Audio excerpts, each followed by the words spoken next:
तो स्टार्ट करते हैं। तो कल हमने प्रिज्म पढ़ाया था आपको, और ये प्रिज्म का ग्राफ भी बनवाया था डेविएशन का, और ये ग्राफ इस तरीके से आता है। तो मेरे को ये बताओ, यहां पे बताओ कि ये जो एंगल ऑफ इंसिडेंट है, एंगल ऑफ इंसिडेंट, ये आई की वैल्यू कहां से कहां तक हो सकती है, बताओ आई की वैल्यू। सर 0 से 90। अच्छा, 0 से 90 तक हो सकती है, मान लिया आई की वैल्यू। ध्यान से समझना। अब ये बताओ कि क्या ये सभी एंगल 0 से 90 तो हो सकता है, 0 से 90 ऐसे जाएगा फिर ऐसे जाएगा। तो मेरे को ये बताओ आप कि क्या 0 से 90 के लिए आई की value 1 degree, 2 degree, 10 degree, 50 degree, 80 degree, 90 degree तक हो सकती है। क्या ये आई की सभी वैल्यू के लिए यहां पे इमरजेंस रे होगी, ये बताओ मेरे को। आई की किन वैल्यूज के लिए इमरजेंस रे होगी? हो सकता है TIR भी हो जाए। समझ लो ना बात। अरे जरूरी थोड़ा है कि 0 से 90 डिग्री के लिए 0 तो ये हो गया I बराबर 0 और I बराबर 90 डिग्री, ये हो गया। तो 0 से 90 डिग्री ऐसा तो है नहीं, I बढ़ता ही जाएगा, यानी कि ये जो ग्राफ बनेगा 0 से 90 डिग्री तक बन सकता है। लेकिन ध्यान दो कि 0 से 90 डिग्री तक यदि हम इंसिडेंट एंगल रखेंगे तो इट इज नॉट नेसेसरी कि ये इमरजेंस रे निकलेगी। हो सकता है TIR हो जाए। बात समझ में आई? तो मेरे को आई की वो वैल्यू आपको बतानी है जिसके लिए इमरजेंस रे निकले, TIR ना हो। क्वेश्चन समझ में आ गया? हाँ सर। है ना? तो मैं क्वेश्चन लिख देता हूं, बहुत ही इंपॉर्टेंट क्वेश्चन है। लिखो, फॉर एग्जांपल लिखो ऐसे, find the values of incident angle I, incident angle I as shown in figure, कौन सा फिगर? ये रहा फिगर, ये है प्रिज्म, ये है एंगल, ये है इंसिडेंट एंगल। सो दैट, मैं लिख देता हूं पूरा, so that emergent ray is always there, emergent ray is always there। हमें आई की वो वैल्यूज बतानी है जिसके लिए इमरजेंट रे निकले।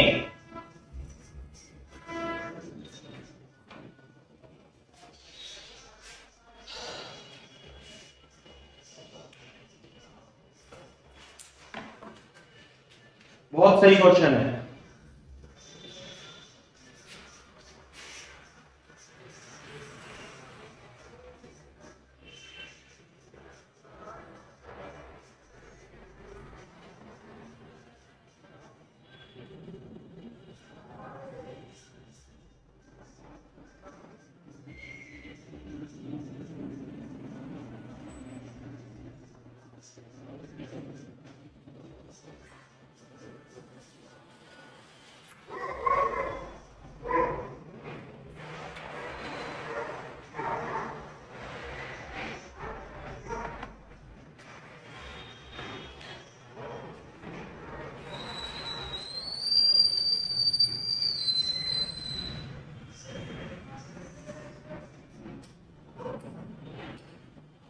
हाँ बेटा, आई बात समझ में नहीं? देखो आप कैसे करेंगे, ध्यान से देखो। ये है हमारा प्रिज्म, मान लीजिए ये एंगल ए, ये एंगल ए। तो हमने मान लिया इंसिडेंट एंगल आई कराया, और ये हो गया यहाँ पे, ये है R1, ये है R2। तो फॉर ऑल इमरजेंस कंडीशन क्या होनी चाहिए? मानिए इसका रिफ्रैक्टिव इंडेक्स भी है। फॉर ऑल इमरजेंस बताना जरा क्या कंडीशन होनी चाहिए सौजन्य?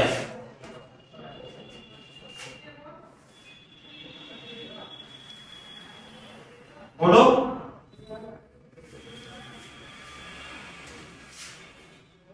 इमरजेंस के लिए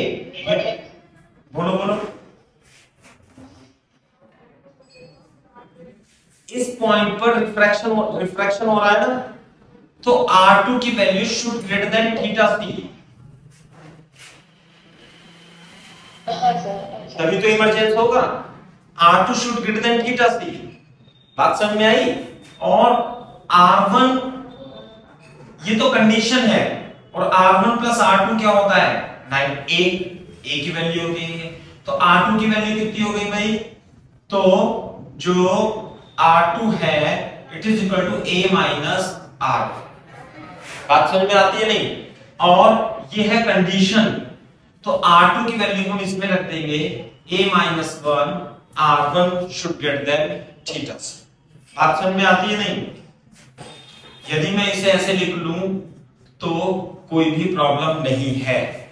a minus theta c should greater than, a minus theta c should greater than R1। Clear है क्या बात? यानी कि R1 should less than R1 should less than a minus theta c, ये है कंडीशन।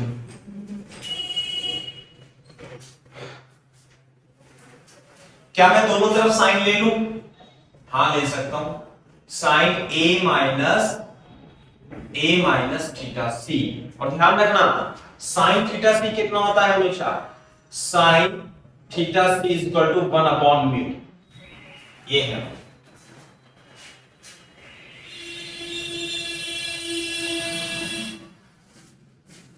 इस पॉइंट P पे ये है Q, ये तो Q के लिए लगा दी। अब हम लगाएंगे at P Snell's law, at P Snell's law.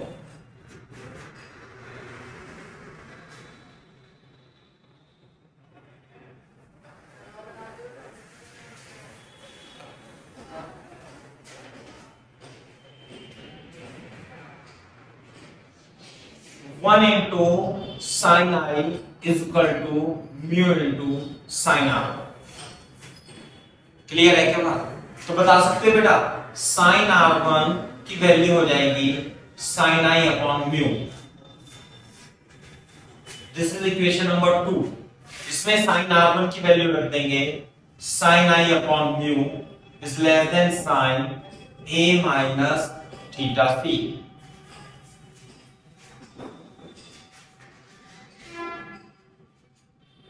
a minus theta c.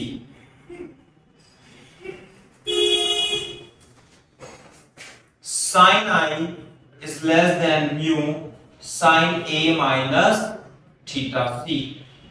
जब कॉपी कर दो यहां तक तो बोल देना डन।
हाँ भाई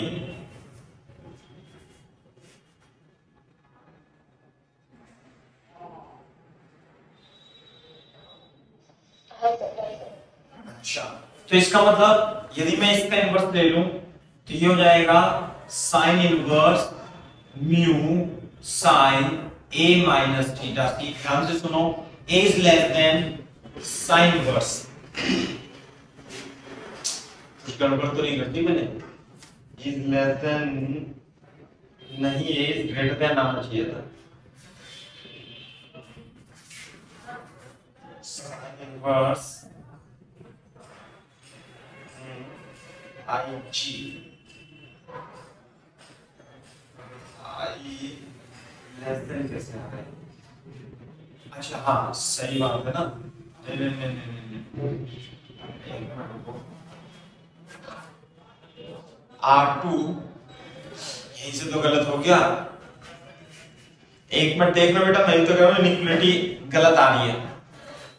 फॉर ऑल इमरजेंस के लिए सौजन्या, ये जो इंसिडेंट एंगल है R2 ये थीटा सी से लेस देन होना चाहिए। अच्छा अच्छा, हाँ सर। तुम भी बताती नहीं हो, बस लिखते जाते हो बेटा। R2 की वैल्यू क्रिटिकल एंगल से छोटी होगी तभी तो इमरजेंस होगा। तो अब रिजल्ट आया है तो मैं चक्कर में पड़ गया हूं कि ये कैसे गलत आ रहा है ना? ये और ये तो जो एंगल की वैल्यू है it should be equal to greater than, देखो इसे थोड़ा सा मैं सिंपलीफाई करके लिख लेता हूं। ऐसा भी किताबों में दिया हुआ है, जैसे ये आ गई ना, ये कंडीशन तो दी हुई है, साथ में इसमें ऐसे भी लिखा हुआ है sine inverse mu sine a minus b को खोल रखा है ना? तो sine a cos b minus cos a sine b। Clear है क्या बात? दूसरा साइन थीटा सी को 1 अपॉन म्यू लिख रखा है किताबों में, तो साइन इनवर्स म्यू, ये तो इससे मल्टीप्लाई हो गई इसकी म्यू और साइन ए कॉस सी, साइन ए कॉस थीटा सी। देखना बोर्ड पे, देखना ऐसे लिखा हुआ है साइन थीटा सी अगर जो 1 अपॉन म्यू है तो कॉस थीटा सी कितना होगा? Root over 1 minus sine square theta c होगा, और कॉस थीटा सी की value 1 minus 1 upon mu square होगी। साइड में ये लिख लेना। तो ये तो हो गया साइन ए का as it is, cos theta c की जगह लिख देंगे हम कितना? Root over mu square upon mu, ये आ जाएगा। This is the value of cos theta c. तो कॉस थीटा सी की वैल्यू म्यू की मल्टीप्लाई करेंगे, ये आ जाएगा root over mu square minus 1 upon mu minus cos a, mu की अंदर मल्टीप्लाई करेंगे और ये हो जाएगा कॉस ए, सामने साइन थीटा सी की वैल्यू कितनी हो गई? 1 अपॉन म्यू। क्लियर है क्या बात? तो म्यू से म्यू कट जाएगा। क्लियर है? तो बोर्ड पे देखो, मैं यहां लिख देता हूं। तो जो आई की वैल्यू होगी it should greater than sine inverse sine A root over mu square minus 1 minus cos A. This is the value of incident angle. Incident angle की वैल्यू इससे ज्यादा होनी चाहिए।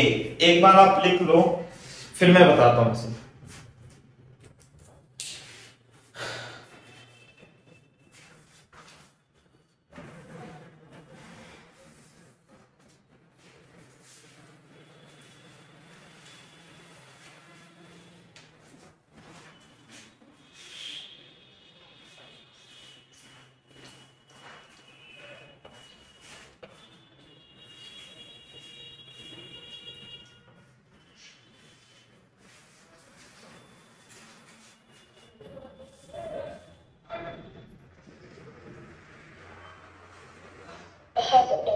ठीक है? अच्छा, तो ये है। अब मेरे को बताओ, इसका मतलब ये है कि इंसिडेंट एंगल की वैल्यू तो थी, हम तो कुछ भी वैल्यू रख सकते हैं। कितनी? 0 से 90 डिग्री रख सकते हैं। Incident angle. लेकिन ये इंसिडेंट 0 से 90 डिग्री, आई की वैल्यू 0 से 90 डिग्री तक तो हो सकती है, लेकिन सभी वैल्यू के लिए ये इससे पार नहीं जाएगा, इससे रिफ्रैक्शन नहीं होगा।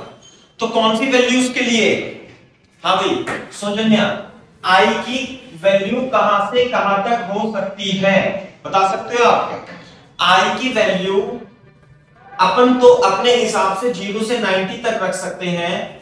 इसके नीचे ग्राफ बनाएंगे हम, तो जो हमारा डेविएशन और आई के बीच में एंगल था, तो हम आई की मिनिमम वैल्यू, ये मिनिमम वैल्यू है, और इस वैल्यू को बोलते हैं आईजी बोलते हैं बेटा, ये लिख लेना, इस मिनिमम वैल्यू के लिए आईजी बोलते हैं।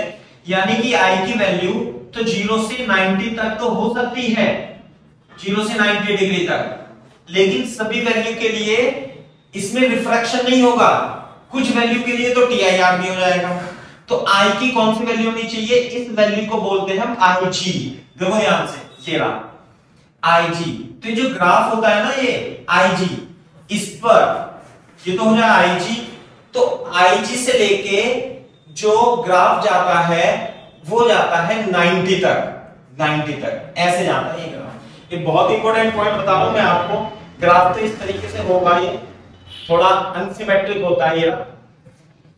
तो यदि आप देखो, अच्छा बोर्ड पे देखना बेटा, ये बोर्ड पे देखो, अगर जो मैंने यहां पे आईजी की वैल्यू कितनी होगी, मैं इसे ऐसे लिख देता हूं, IG equal to sine inverse sine A mu square minus 1 minus cos A. This is the grazing incidence. इसे क्या बोलते हैं? इसे बोलते हैं ग्रेजिंग इंसिडेंस। ग्रेजिंग इंसिडेंस का मतलब समझते हो? आप नीचे चित्र बनाएंगे। ग्रेजिंग इंसिडेंस का मतलब यह है कि यदि आपने, सुनो ध्यान से, आपने इस एंगल ऑफ इंसिडेंट को आईजी ले लिया, तो ये जो रेज है ये यहां पर 90 डिग्री का रिफ्रैक्शन कर देगी, क्योंकि कंडीशन थी ना, जब हमने I is less than IC लिया था, अगर जो मैं I is greater equal to theta, sorry ये जो था एंगल R2, ये कितना लिया था हमने? R2 is less than theta C की सारी कंडीशन आ रही थी। यदि मैं R2 को थीटा C कर दूं, यानी अगर जो ये थीटा C के इक्वल हो जाए, ये थीटा C के इक्वल हो जाए, तो ये जो रिफ्रैक्टेड रे है दूसरी फेस से, ये इसे ग्रेज करती हुई निकल जाएगी। यहां पे एंगल ऑफ इंसिडेंट इमर्जेंस कितना हो जाएगा? 90 डिग्री। इसलिए इस एंगल को, किस एंगल को? Sine inverse sine A root mu square minus cos a को ग्रेजिंग इंसिडेंस कहते हैं। क्या बोलते हैं? Grazing incidence. और ग्रेजिंग इंसिडेंस की मिनिमम वैल्यू होती है। तो हम आई की वैल्यू, आई की जो वैल्यू है वो ग्रेटर देन आईजी और less than equal to 90 degree रख सकते हैं। जो ग्राफ बनता है ऐसे नहीं है यहां से लेके यहां तक बन जाता है जैसा कि किताबों में दिखाया होता है, नहीं। अगर जो आपको इमरजेंस चाहिए तो आई की वैल्यू इस रेंज में ही आपको आईजी से लेके 90 तक, कहां से कहां तक? आईजी से लेके 90 तक आपको इसकी वैल्यू रखनी पड़ेगी। दूसरी बात, आईजी अगर जो आपने रखी है तो यहां पर जो R2 की वैल्यू होगी वो थीटा C होगी, और यहां पर जो होगा ये रिफ्रैक्टेड रे ग्रेज करती हुई निकल जाएगी, ग्रेजिंग रिफ्रैक्टिंग इंडेक्स। तो जो एंगल ऑफ इमरजेंस होगा उसके करस्पॉन्डिंग एंगल जो इमरजेंस होता है वो 90 डिग्री होता है। तो ग्राफ इसका ये बनेगा। तो बोर्ड पे देखो सौजन्या, तो जो मिनिमम डेविएशन होता है, मिनिमम डेविएशन तो I is equal to E के लिए होता है, मिनिमम डेविएशन। लेकिन मैक्सिमम डेविएशन की कंडीशन भी होती है। मैक्सिमम डेविएशन कब होगा? दो एंगल पे होगा। या तो आप यहां पे जो इंसिडेंट एंगल है आप IG दो तो मैक्सिमम डेल्टा मैक्सिमम होगा, और यहां पे तो डेल्टा मिनिमम होगा। या आप E इक्वल टू 90 डिग्री भी दे सकते हो। कॉपी करूं मैं इसे और इलेबोरेट करता हूं भैया।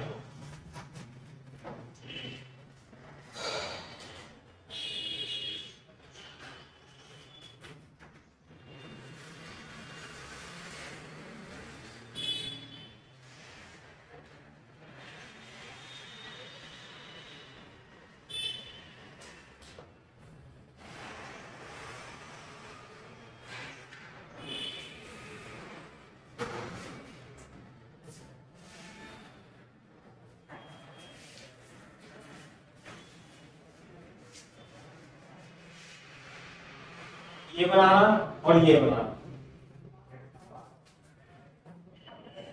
मैक्सिमम और मिनिमम डेविएशन की कंडीशन।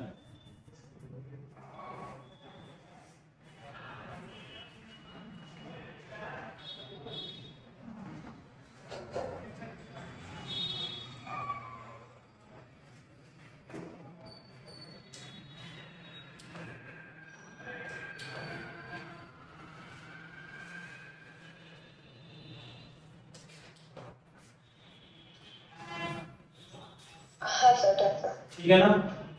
अच्छा, तो ये होता है। तो मिनिमम डेविएशन तो हमें पता ही है, मिनिमम डेविएशन तो i इक्वल टू e के लिए होगा, लेकिन मैक्सिमम डेविएशन ig के लिए होगा। ig क्या है? Grazing incidence. ध्यान से सुनो, इससे अगर जो इससे कम एंगल आपने किया, यदि आपने इससे कम एंगल किया तो क्या होगा बताओ? इंसिडेंट एंगल यहां पे लिखेंगे if i is less then ig, तो क्या होगा बताओ? सर इमरजेंसी भी होगी। हाँ, TIR takes place. TIR takes place on other face of prism. बिल्कुल समझ में आ गया आपको, है ना? अच्छा, अगर जो मतलब ये बताओ if I is equal to IG रखूं मैं, यदि इंसिडेंट IG के इक्वल है तो क्या होगा?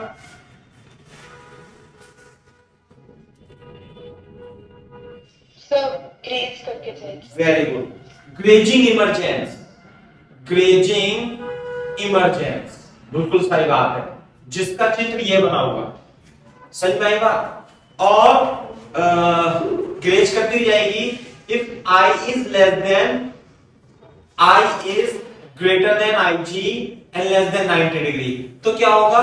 डेविएशन होगा, सिंपल डेविएशन प्रोड्यूस होगा। आई बात समझ में? तो इन पॉइंट को लिख लो आप। लेकिन अब मैं फिर से, और IG की वैल्यू क्या होगी बेटा? IG की वैल्यू ये सब है। ऐसे क्वेश्चन बहुत सारे दे रखे हैं शीट में इस पर।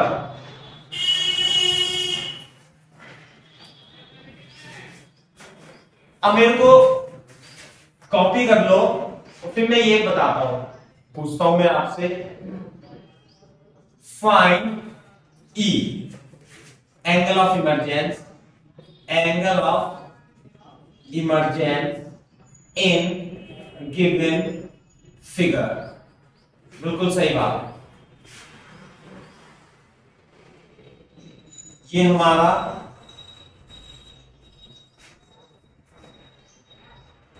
यहां पे I इक्वल टू 90, ऐसे रे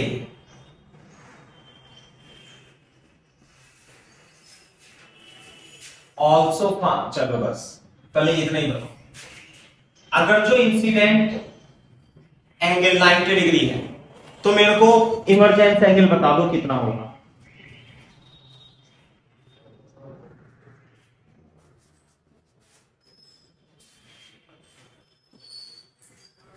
ये रहा क्वेश्चन, कॉपी करो इसे और फिर क्वेश्चन बताओ।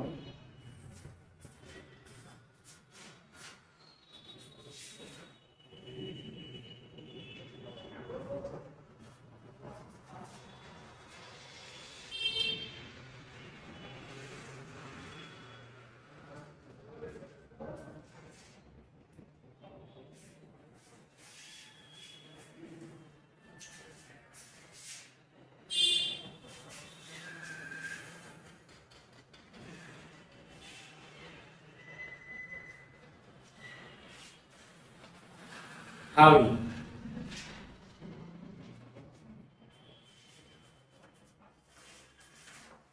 देख के बताओ, इसे देखो, इसे देखो, इसे देखो, फिर बताओ एंगल ऑफ इमरजेंस कितना होगा इस केस में।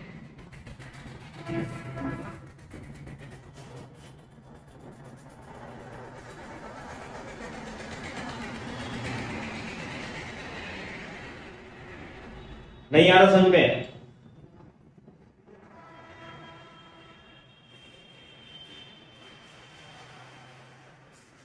इसमें देखो ना, एंगल ऑफ इंसिडेंस IG तो मिनिमम है। अरे IG तो ये होगा ना, IG ये होगा IG। अब मैंने इंसिडेंस एंगल बढ़ाया और बढ़ाया और कितना कर दिया इंसिडेंस एंगल?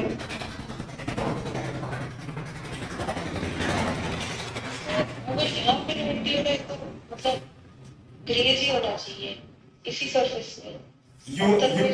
यू करके तो वेरी सेम सरफेस मतलब नहीं यू। हाँ अरे नहीं, बोर्ड पे देखना। अगर जो आपने कल भी मैंने आपको बताया था, भी वो दिमाग में बैठेगी बात आपके, कि अगर जो इंसिडेंट एंगल ये है IG, तो ये तो 90 डिग्री पे जाएगी रेस करते हुए। यदि आप principle of reversibility of light रे लगाते हो, यदि आप इधर से 90 डिग्री पे डालते हो तो इधर ये ऐसे नहीं जाएगी वापस। हाँ सर, IG पे। तो यदि आपने यहाँ पे 90 डिग्री पे डाला है तो ये कैसे जाएगी? ये वाला जो इमरजेंस एंगल होगा बता सकते हो कितना होगा? IG। ये रहा ना, ये इंसिडेंट एंगल के लिए इमरजेंस एंगल ये हो जाता है। समझ आई बात नहीं? और IG की वैल्यू, हाँ IG की वैल्यू जो होगी इस केस में, एक मिनट, क्वेश्चन तो यही है, आप आंसर दूसरा लिखना है आपको सॉल्यूशन में, नहीं तो समझ में नहीं आएगा थोड़े दिन बाद। क्या लिखना है कि अगर जो आपने इसे ग्रेजिंग इंसिडेंस कराया है ना 90 डिग्री पे, तो ये ऐसे जाएगी और ये वाला जो एंगल होगा ये IG के बराबर होगा, क्योंकि यदि हम IG पे डालते हैं तो 90 डिग्री पे निकलते हैं। और IG की वैल्यू कितनी होती है भाई?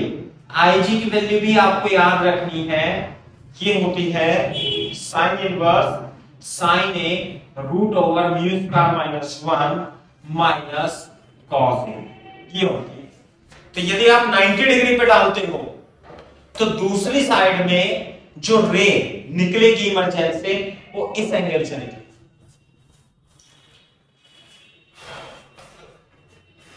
क्लियर हो गई क्या बात? हाँ सर। बिल्कुल सही बात है। ये वाला एंगल बता सकते हो R1 कितना होगा इस केस में?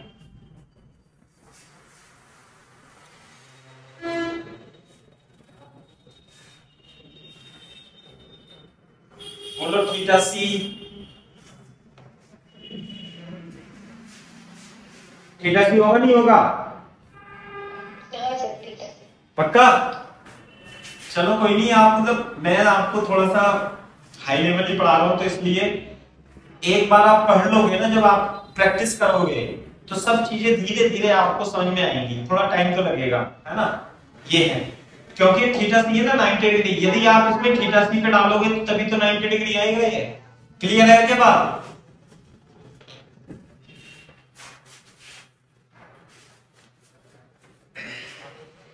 हाँ भाई, तो व्हाट इज द, इस वाले केस में आप इसे 90 डिग्री पे इंसिडेंट कराओ या आप इसे IG पे इंसिडेंट कराओ, मैक्सिमम डेविएशन होता है। ये चीज दोबारा से बनाएंगे आप ऐसे करके, यूं करके, ये डेल्टा मैक्सिमम होता है कब?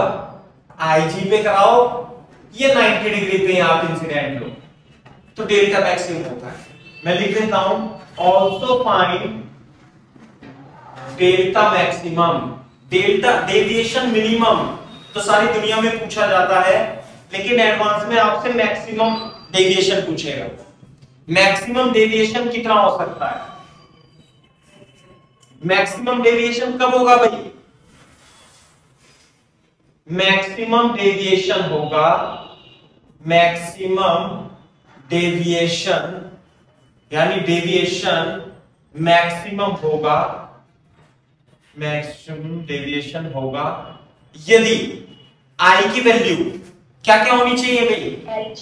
या तो IG हो या आई की वैल्यू 90 डिग्री, बात तो एक ही है। और मैक्सिमम डेविएशन कितना होता है, डेविएशन का formula I plus E minus a होता है, जनरल फॉर्मूला डेविएशन का। तो मैक्सिमम डेविएशन होगा जब एंगल ऑफ इंसिडेंट IG होगा, तो एंगल ऑफ इमरजेंस कितना होगा बेटा, 90 डिग्री। समझ में आ रही है बात नहीं? और ए तो नहीं, तो this is the maximum deviation. तो मैक्सिमम डेविएशन कितना लिखेंगे अपन, ये लिखेंगे IG प्लस 90 माइनस ए, है ना। और ये मिनिमम डेविएशन होता ही है, और ये तो I बराबर E के लिए होगा, है ना, I बराबर E के लिए।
ठीक है, तो ये बात हो गई।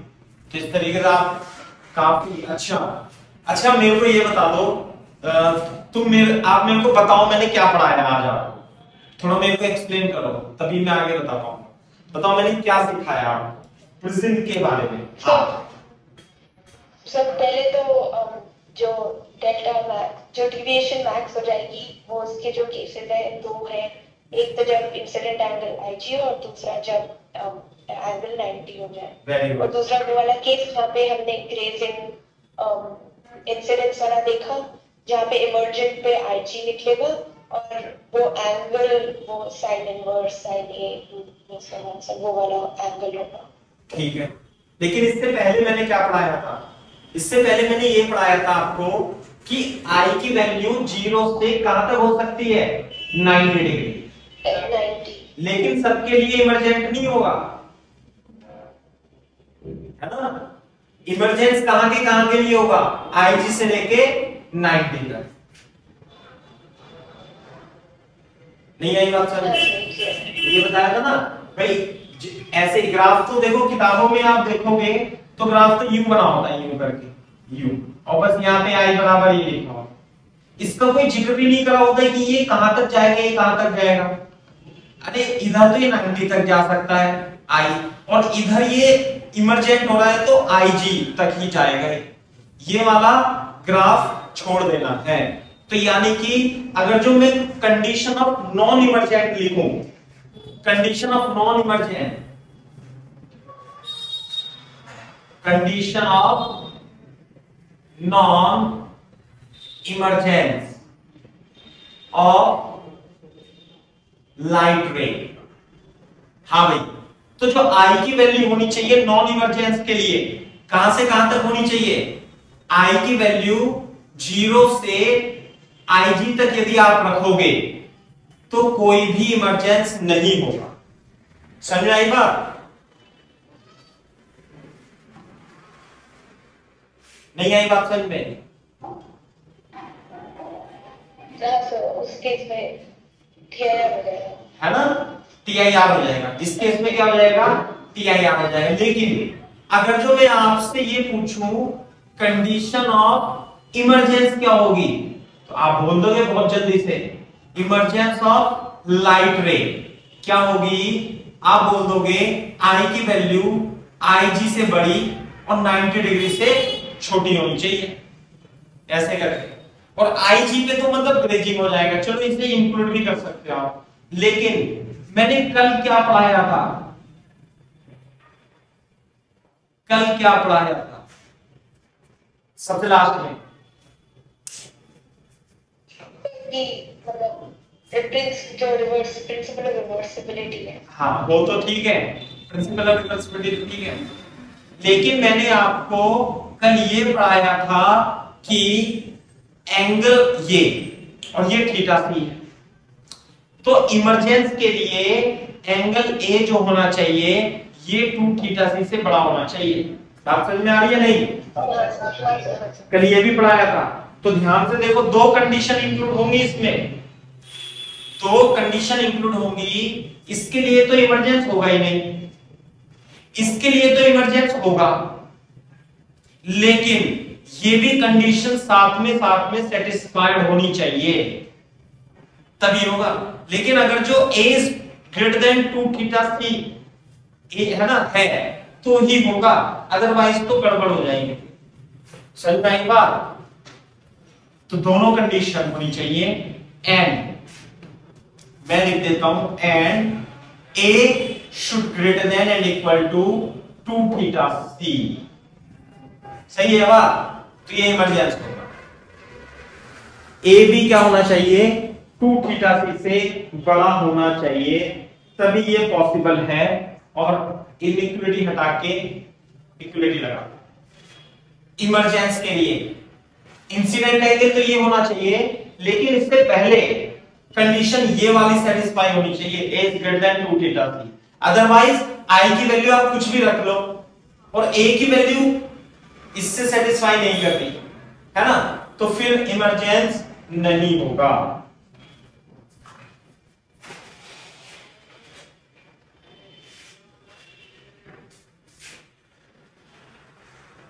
नहीं सॉरी a की वैल्यू जो होनी चाहिए इट शुड लेस देन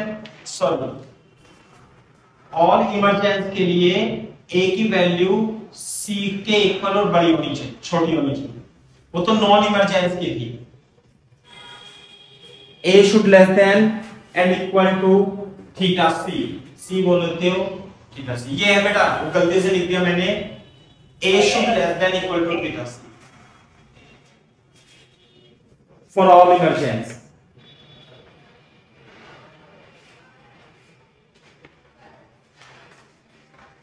थोड़ा सा कंफ्यूजिंग हो सकता है, आप कई बार प्रैक्टिस करोगे, जब क्वेश्चन करेंगे अपन तो समझ में आएगा, है ना। साफ कर दूं क्या ये? हाँ राइट वाला। अच्छा कर दो। मैंने ये आपने लिख दिया था कि मैं दोबारा बनाऊं? लिख दिया। हाँ डेल्टा मैक्स डेल्टा मिन। जब कॉपी कर लो तो बोल देना आंसर।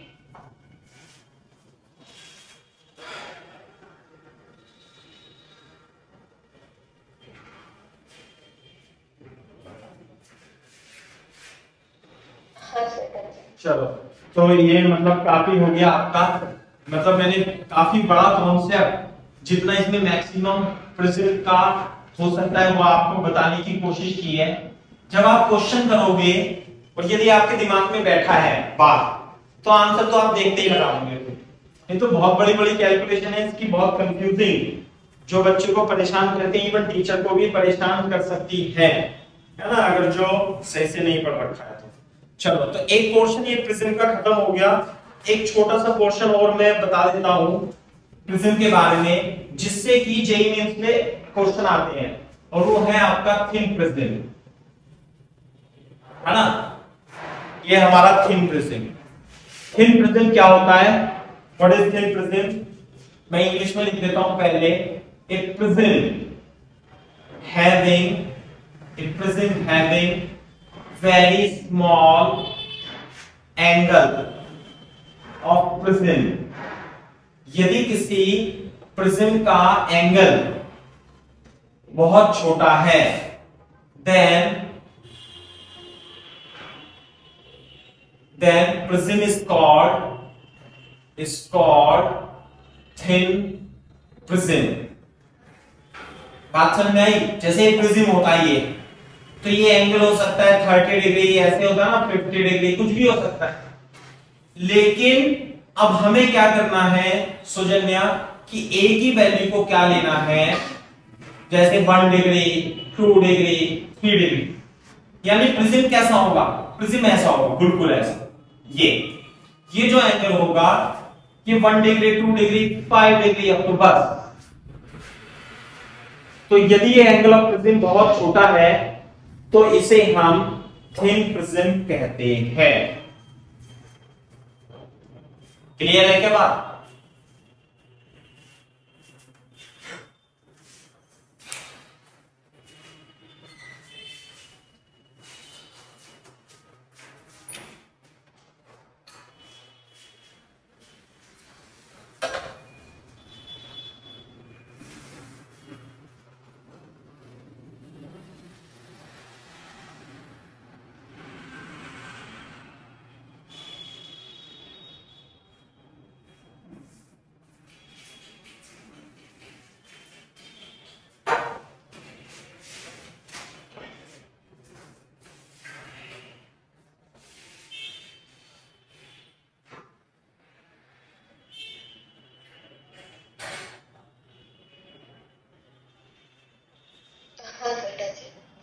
क्लियर है क्या बात? अच्छा, तो अब देखो, अब इसमें मैं डेविएशन निकालता हूं, है ना।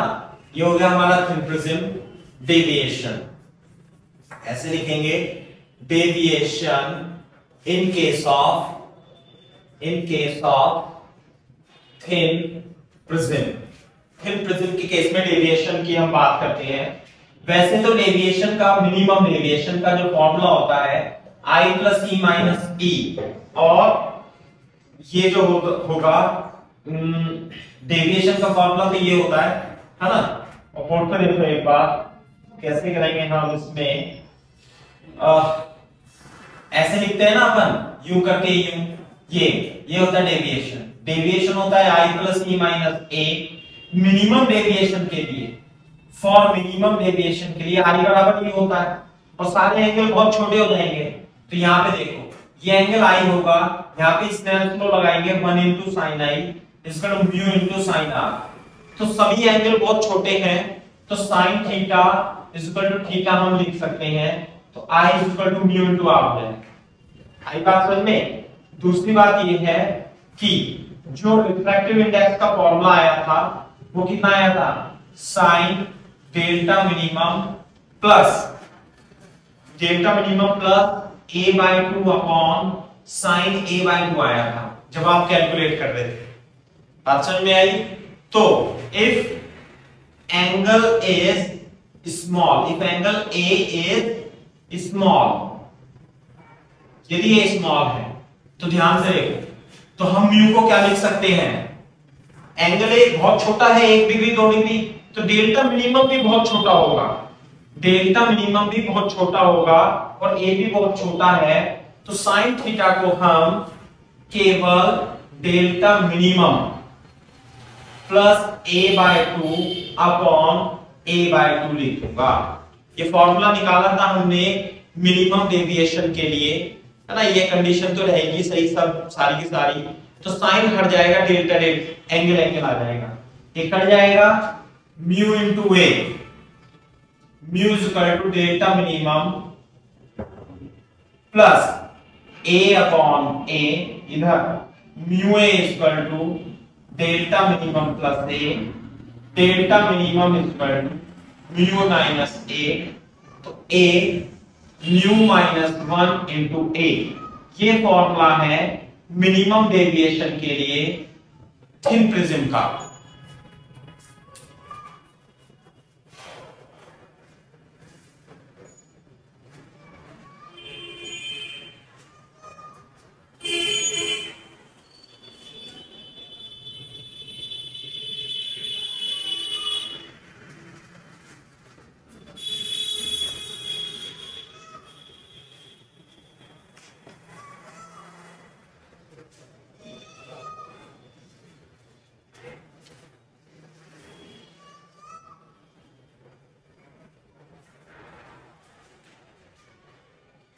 डेविएशन फॉर थिन प्रिज्म, ये डेविएशन है थिन प्रिज्म के लिए।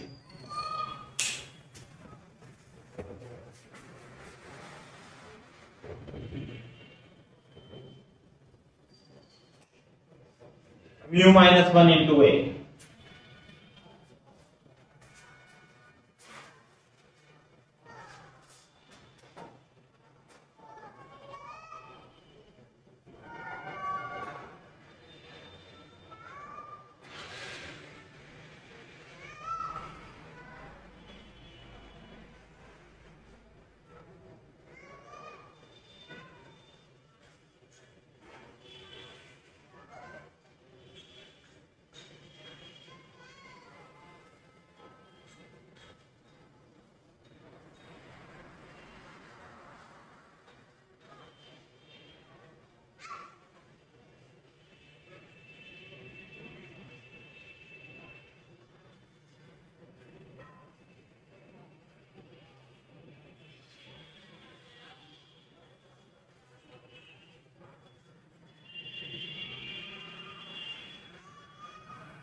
हाँ, तो इस तरीके से करना है अपने को, है ना। ये हो जाएगा आपका थिन प्रिज्म के लिए डेविएशन। जैसे मैं आपको एग्जांपल करा देता हूं, ध्यान से सुनो।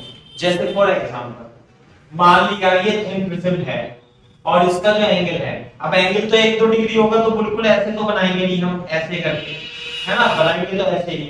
और एंगल दे रखा है आपका मान लिया 2 डिग्री, एक लाइट रे आएगी ऐसे, तो जाना चाहिए था इसे ऐसे, जाना चाहिए था इसे ऐसे, लेकिन ये अपने पाथ से डेविएट हो जाएगी और ये होगा इसका डेविएशन। तो जो डेविएशन होगा इसका वो कितना होगा, म्यू माइनस 1 इंटू ए। बात समझ में आ रही है।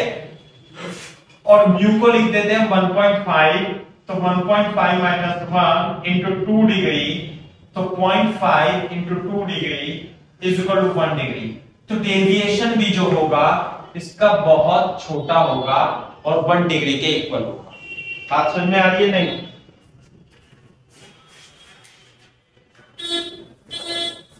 ऐसे दिखाएंगे डेविएशन।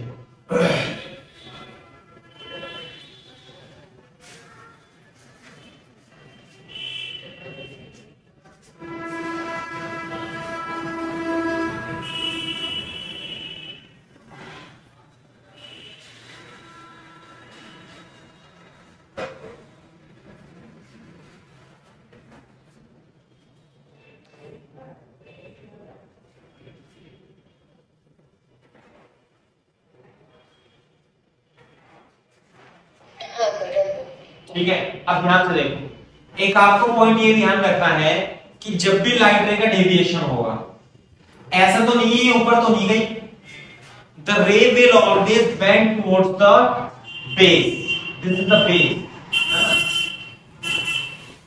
द रे will always bend towards the base, base की तरफ बैंड होगी। जैसे मान लीजिए ये है आपकी, तो ये रे आएगी तो ये बेस की तरफ बैंड होगी, जो डेविएशन होगा म्यू माइनस 1 इंटू ए होगा। क्लियर है क्या बात? ये ए है और ये म्यू है।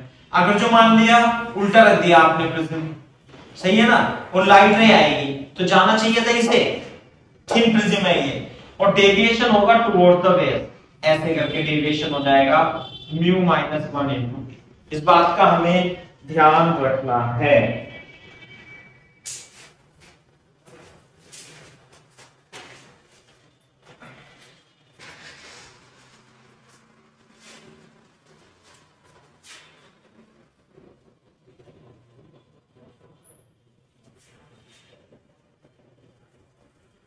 ये मिरर है और ये 3/2 है म्यू, और एंगल जो ए है वो है 4 डिग्री, वो लाइट रे ऐसे आ, सही है।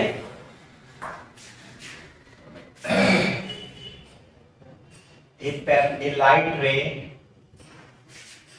Light ray incident on prism, and then it is reflected from a plane mirror, from a plane mirror, as shown in figure. Find the angle by which mirror should rotated so that light ray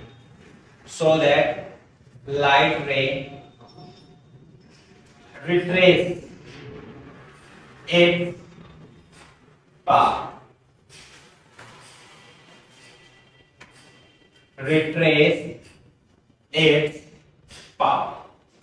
बहुत ही अच्छा question है, छोटा सा question है।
हाँ भाई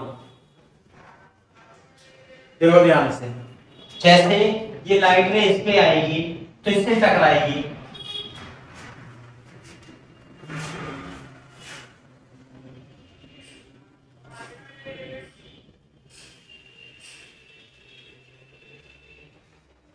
ऐसे जाना चाहिए ऐसे, लेकिन चली जाएगी ऐसे। अच्छा भी ऐसे आएगी तो ऐसे चली जाएगी तो, और हमारा काम क्या है, हमें इसे रोटेट करना है, इस एंगल को, इस मिरर को रोटेट करना है ताकि ये अपने पाथ को रिट्रेस करे। कॉपी करो क्वेश्चन और बोल देना आंसर।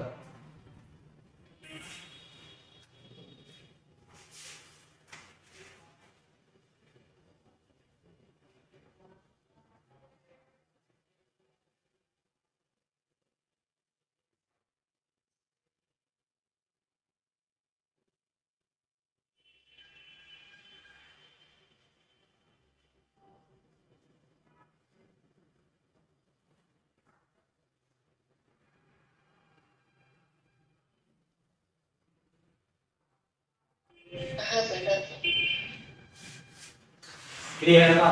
तो बोर्ड पे देखो, अगर जो ये सिंपल ऐसे रखा हुआ है तो सबसे पहले तो डेविएशन निकालेंगे, तो डेविएशन कितना आएगा सौजन्य बताओ बेटा?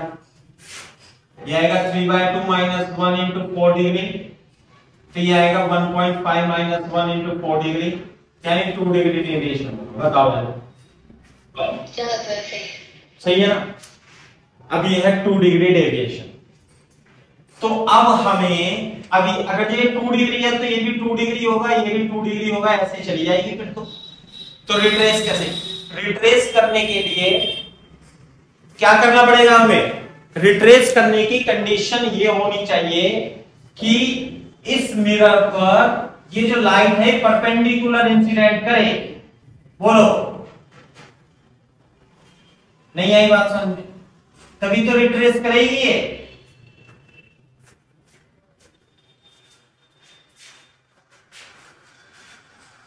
तो हमें ये बताना है कि इस एंगल, इस मिरर को कितने डिग्री से और किस डायरेक्शन में रोटेट करेंगे। क्वेश्चन समझ में आ रहा है? नहीं तो किधर की तरफ रोटेट करना पड़ेगा हमें रोटेट करना पड़ेगा। ये चित्र बना लेना आप। हमें रोटेट करना पड़ेगा कैसे? इस मिरर को इधर कितने एंगल से? Anti clockwise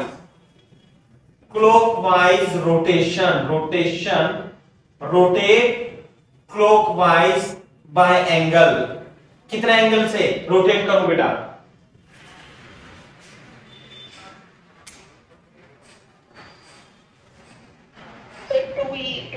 two degree.